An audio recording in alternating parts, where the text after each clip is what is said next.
Sarap. Hello guys! Tara at magluto tayo ng spaghetti with white sauce.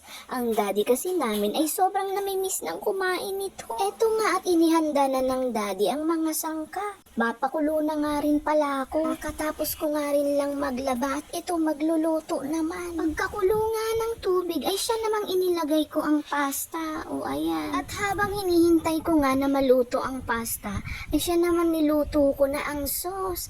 Yes, umpisahan na natin. Ayan, sinindahan ko naman ang kawali. Nilagyan ko ng kaunting mantika. Oo, kaunti lang. Dahil yan na lang ang mantika namin, wala na pala. Ginisa ko na pala ang bawang at siya ko na rin isinunod ang sibuyas.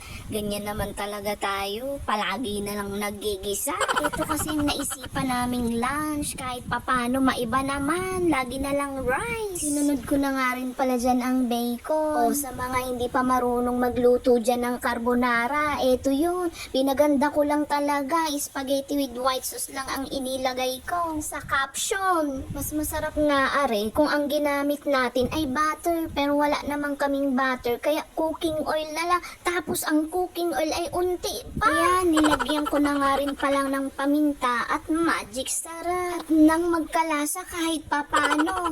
O yan, isusunod ko naman dyan ang gatas. O kahit anong gatas ay pwede nyo dyang ilagay, basta evaporada. Pero kung gusto mo naman ng mas creamy, aba, bumili ka ng Nestle cream, yun ang ilagay mo, pati ang gatas na evaporada. Pero kasi kami, wala naman kaming Nestle cream, kaya ang ginawa ko, cornstarch para mas creamy, malapot. O ayan, malapit na siyang maluto. Naluto na rin pala ang pasta. Ready to serve! Ayan, ang sarap!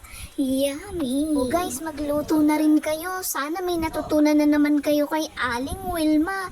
Tara, samahan nyo kami guys kumain. Ayan ang bunso ko.